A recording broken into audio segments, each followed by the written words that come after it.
របៀបត្រឡប់ឈ្មោះសិស្សចូលមកដល់ផ្ទាំងថ្នាក់បឋម PAP សូមលោកគ្រូអ្នកគ្រូសូមចុចលើ Profile បន្ទាប់មកជ្រើសរើសយកពាក្យគ្រប់គ្រងសិស្ស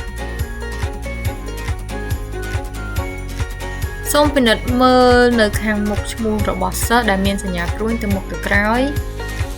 សូមចុចលើសញ្ញាព្រួញទៅមុខទៅក្រោយនោះឈ្មោះសិស្សនឹងផ្លាស់ប្ដូរ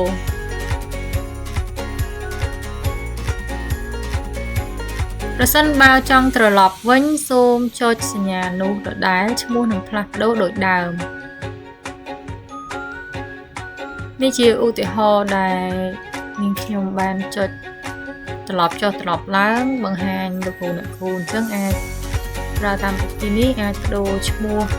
ពីតកូលមកឈ្មោះនឹងពីឈ្មោះទៅតកូលវិញសូមអរគុណលោកគ្រូអ្នកគ្រូដែលបានទស្សនាវីដេអូ